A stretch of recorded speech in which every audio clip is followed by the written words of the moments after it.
an unsurpassed, penetrating, and perfect Dharma is rarely met with, even in 100,000 million kalpas. Having it to see and listen to remember and accept, I vow to taste the truth of the Tathagata's words. Good evening, everyone. Good evening. Good evening. So this is the time that we celebrate the Buddha's birthday. I sent out a newsletter yesterday and just mentioned it briefly, but we will celebrate it on Saturday. But Buddha was born in Lumbini in the near Nepal, and I should say in Nepal, in the plain, in the mountain plains near Nepal. And it was about 635 BCE. And it was believed that it was April 8th when he was born. Some countries and some cultures celebrate it on a lunar calendar, but Japan, as we are related to Japan, we celebrate it on the Gregorian calendar, so the Julian calendar. So we will celebrate it on Saturday, even though Friday is the day of Buddha's birth, but we come together, more of us, on Saturday. So we will have a ceremony in the morning. And I ask people to please bring a favorite poem to offer to the Buddha, to speak directly to the Buddha. It doesn't have to be one that you wrote, just a poem, could be one that you wrote, but a poem that you would give in offering to the Buddha, which we'll recite during the ceremony. So we come to this question of being born, the birth of Buddha. We also celebrate Buddha's death. And in the absolute, in our practice and in our understanding, there is no birth and there is no death. From an absolute standpoint, this is the case. We are insubstantial, and we somehow appear here and somehow not appear at some point. We will disappear, let's call it. And so we make a brief appearance in this life, very short time actually. In geological scale, it's about one breath worth of the life of what we know of this particular planet. So it's a very short time that we appear here. And there are many mythologies about the Buddha's birth, that he was born out of the side of his mother, that there are all kinds of miracles associated with the Buddha's birth. For me, I take that in the realm of mythology.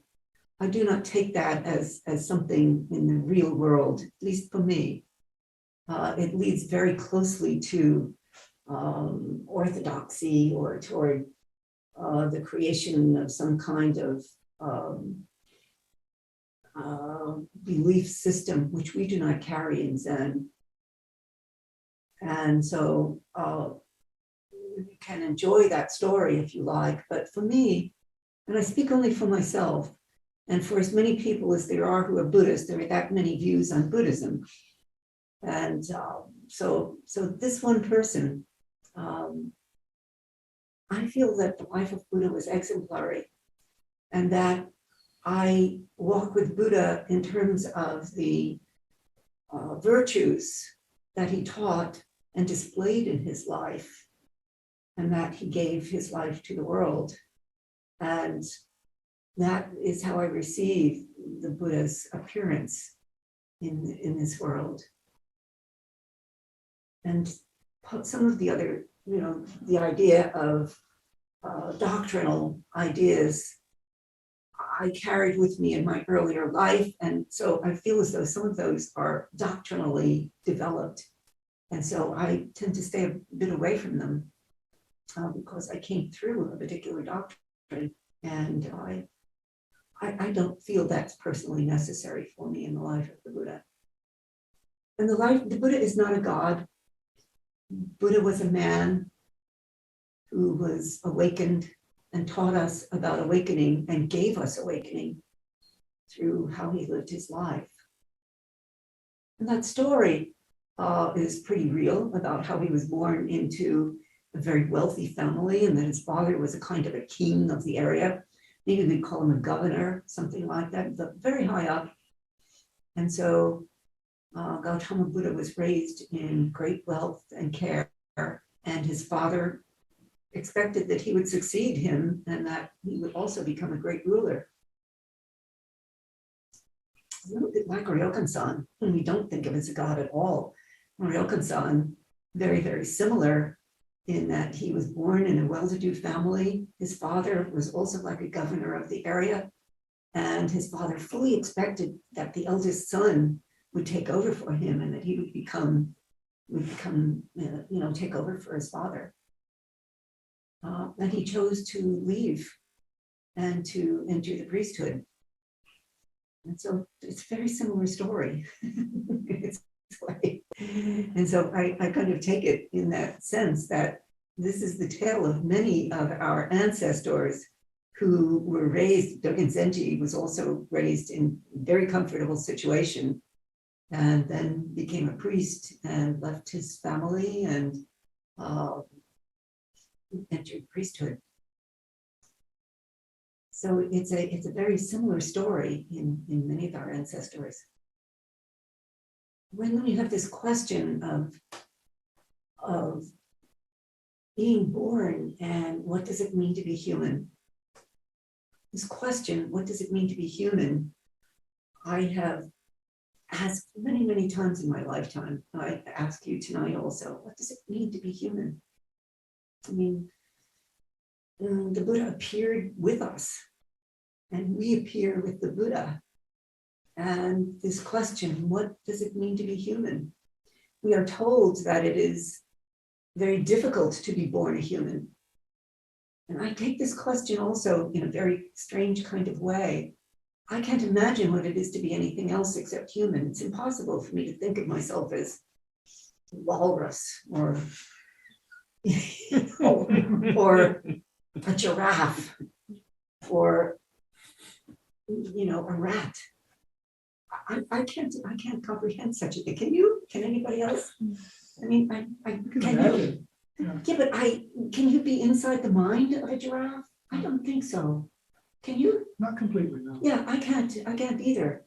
I mean, I can imagine a little bit, but I can't go so far as to be in the mind of an ant or a bumblebee or I don't know why a walrus came up again. It's such an extraordinary animal. Hippopotamus, I mean, when you think of the species, they're extraordinary. And yet we are this particular species with consciousness. And maybe consciousness is what blocks us from being able to imagine being not having consciousness in the same way as being an animal in the animal world or insect world. What does it mean to be human? So that is a question that I carry and that I have asked many times here. We've done exercises around what does it mean to be human? And in some ways, I come up with no answer at all. And then I find some words and I come up with something that sounds so artistic and wonderful and beautiful and doesn't really stand on whatever it is that we do every day and breathe in this lifetime. So I've never answered that quite satisfactorily for myself. And yet I am alive and hope that I am doing my best in what it means to be alive. And maybe what it means to be a human is to continue to do our best, to do one's best in life.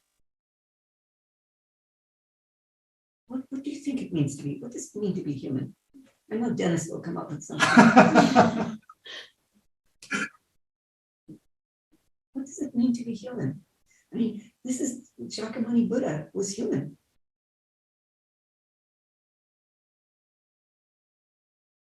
It is the model we look toward in our lives. It's where we receive our precepts, where we receive the sacred transmission. We are in the bloodline of Shakyamuni Buddha. What does it mean to be?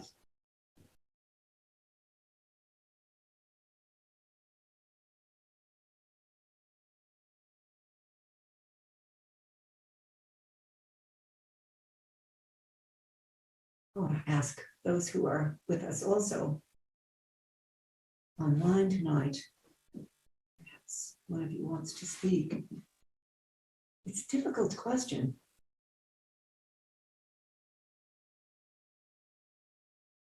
You know, I could say it means to make so many mistakes, or to feel that one makes so many mistakes in one's life.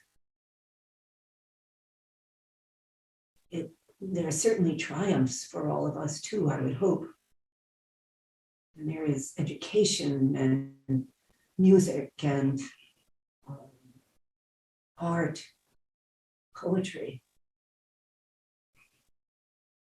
that lift us out of the banal and out of the mundane.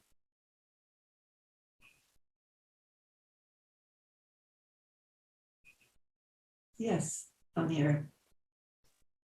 Thank you, Harrison. I have an original answer for you, but Speak loud enough. I don't have an original answer for you, but my mind keeps on going to the fascicle Uji from Dogen, which is being time. Yes. And the fascicle starts out by talking about, I can't quote directly, but paraphrasing, it says things like, sometimes 8 arms, sometimes a 12-foot Buddha, sometimes at the bottom of the ocean, sometimes the daughter of Chang, and sometimes the son of Li, says that type of thing. And what is meant by that is, from moment to moment, we're different. We're not the same thing throughout the day, even. So there's not one thing it means to be human. Every moment is different. Being human is being something different every moment. That's beautiful. Yeah, wonderful. So for a second, I was a walrus. That's right. And as the mind lives in the totality of this universe, or the totality of experience of this plane, we are all those things, and maybe we take them one at a time. That's a wonderful way to think of it. Also think about the phenomenon of snow. And when it snows, we see this, thick, these millions and millions of snowflakes coming down, and every single one is different. How could that be? That they are all unique. That's astounding to me.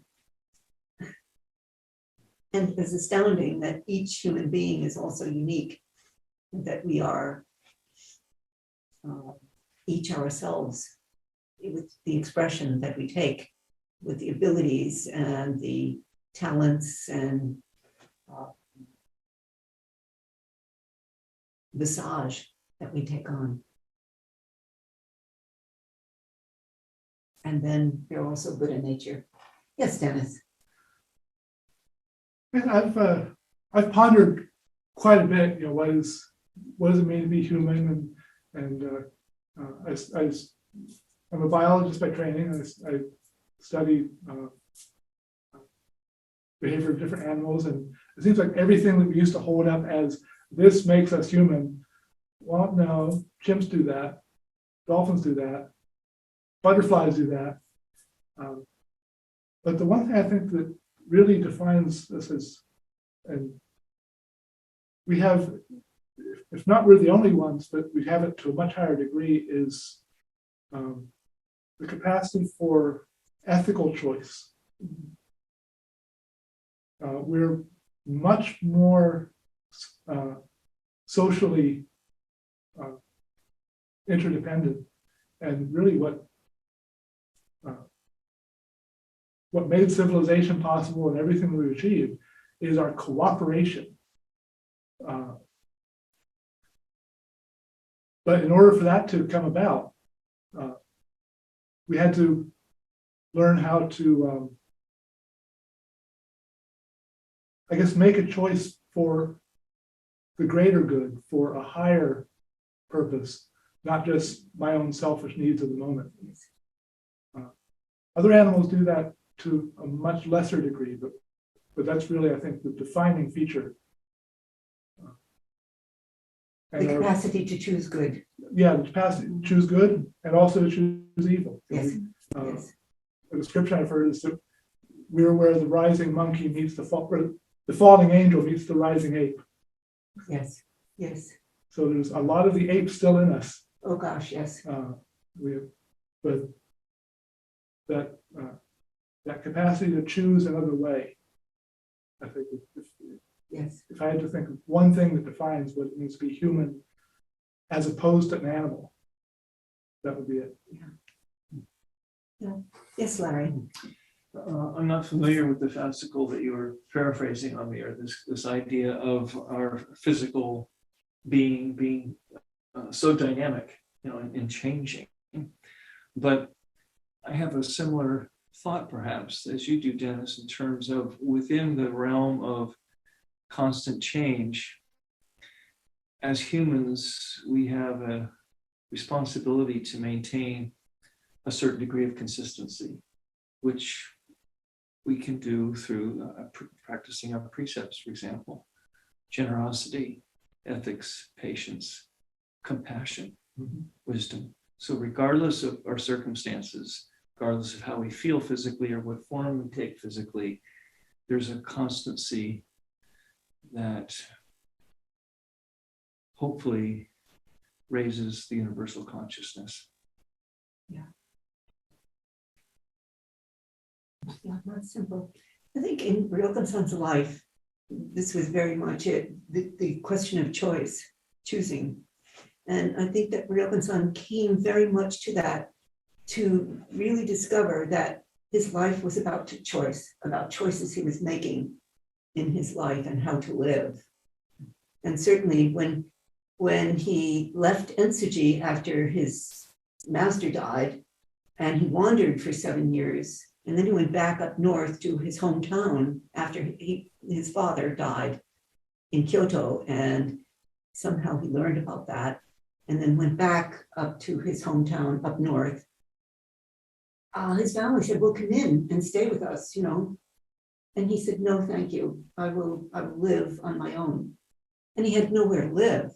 He had no place to stay, but he chose to follow his steps as a priest. And he came to that life is made up of choice. Very much what we choose to do becomes our life. And what we act on is our life. So that's difficult. It's difficult to be human, I think. Venerable Churchin often says the only thing we have to do is die. Oh, yes. Everything else Yeah. is our choice. Yes, that's right.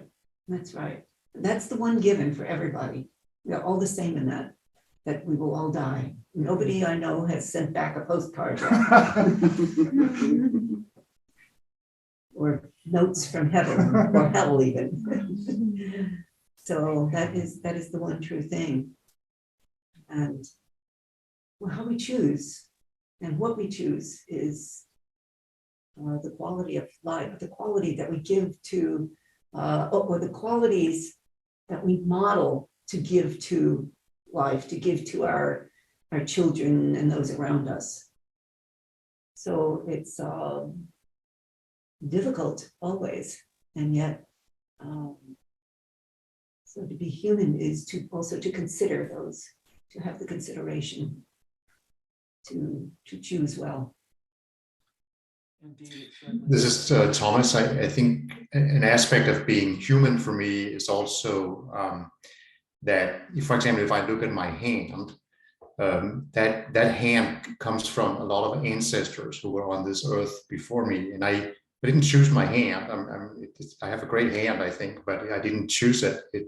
I inherited it. And so I wonder, for example, with my mind states, I wonder, good and bad, I wonder how much of it comes from my ancestors and how much is something that my environment and what I come up with, in my mind states, how much of it is really mine.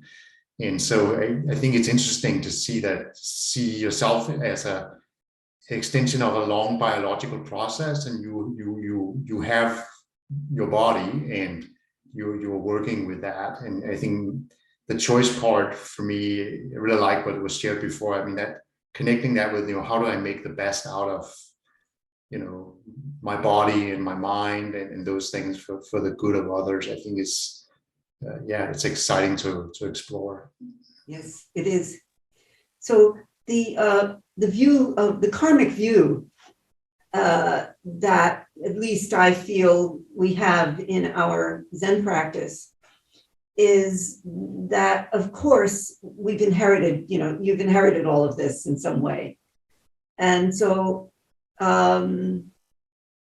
we have the choice and the option to change track anytime we choose. So we may be going along a very difficult karmic track, and yet we have the choice to change it. Just like a train going down, switching onto another track. And so as we practice and as we truly come to understanding of our practice, we can practice in such a way that we no longer accumulate karma that would be problematic to us and allows us greater and wider freedom to be able to express ourselves for the good of our own lives as well as others, giving that life as gift. So we have that opportunity to come to that understanding in Zen practice. I know that there are other streams in Buddhism that have other views of karma, but that is ours that we receive in our teaching. And to me, that is very wonderful to think I am not exactly what my ancestors were if I had really difficult ancestors who were very problematic. We have the choice again to change.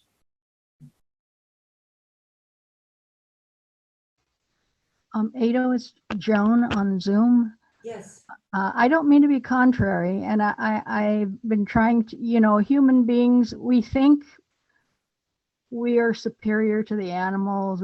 We've got the intellect, free will, and I understand that we're the only ones that can become enlightened. But what comes with the package of being a human being is that what we're doing in Zen is we're trying to quiet our minds. It seems like our minds drive us nuts. We've got fear, anxiety, suffering, and we're trying to get to a place of no suffering. I don't know what qualifies us to think that. How do we really know that a wonderful cat or a wonderful dog, I know they don't have the free will and all that, but maybe they're in a better place than we are because they seem so much happier. Indeed. Yeah. Who knows? Yeah. I've lost a thought there that I wanted to, I think that in Zen practice, I don't think it's exactly that we are trying to be peaceful or to completely quiet the mind.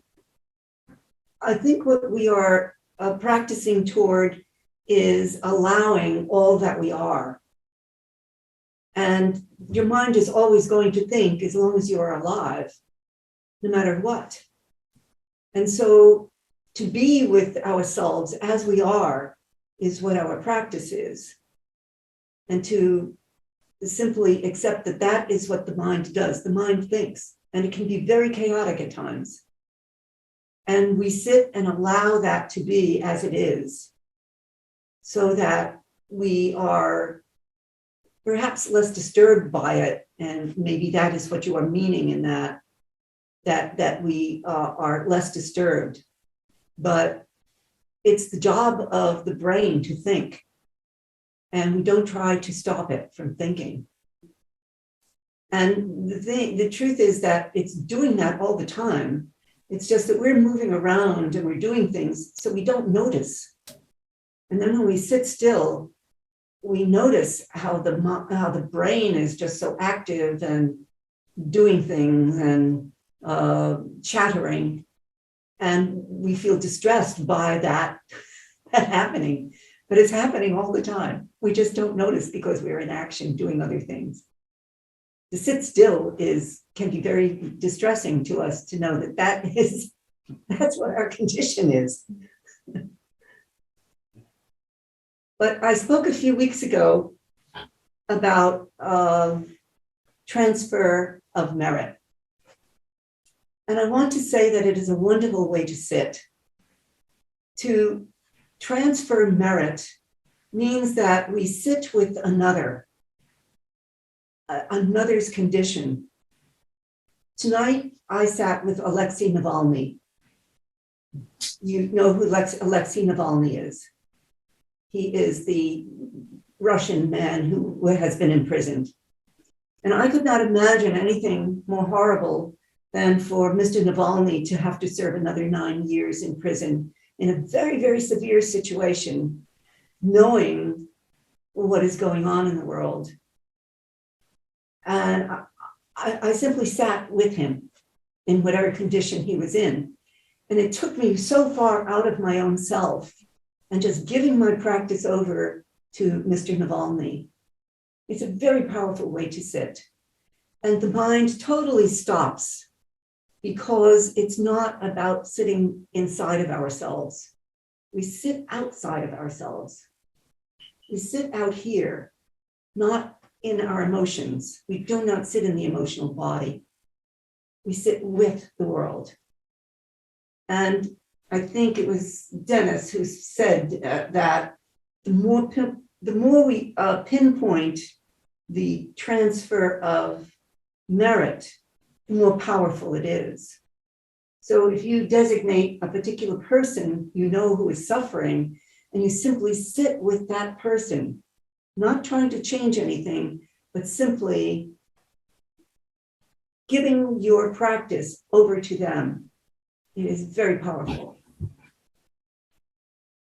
I encourage that. I encourage that as a way to deal with the thinking mind.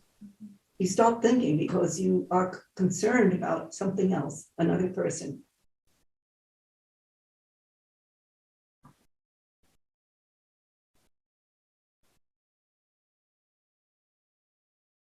And that's a choice in Zazen. We have a choice in Zazen to sit Zazen or to think and to make stuff up in our head. That is also another choice. And I think we also spoke that as a kind of a stealing. Stealing from awakening, stealing from the power of our Zazen to give that to the world. So that's a really important choice to make, that when we sit, that's what we do. And it's such a brief time that we sit when we sit Zazen.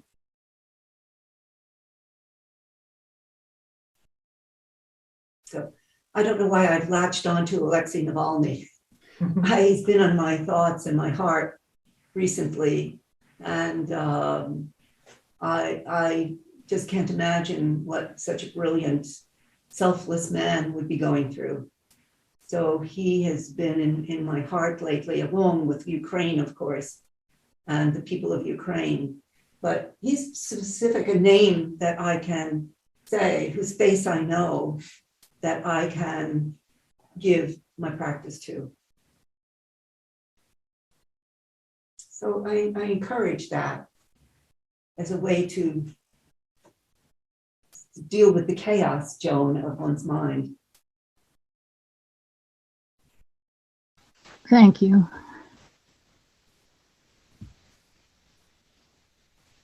All right, well, I think that's good tonight, unless anybody has anything else they want to add. All right, well, thank you. I've always promised not to keep anybody too long, so thank you.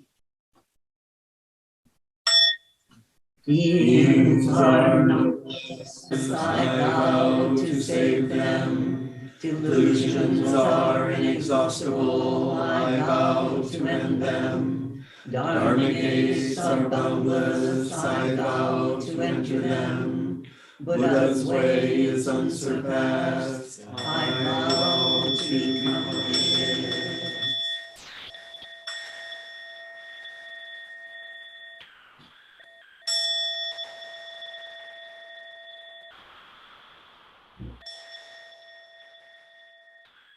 Thank you, everyone.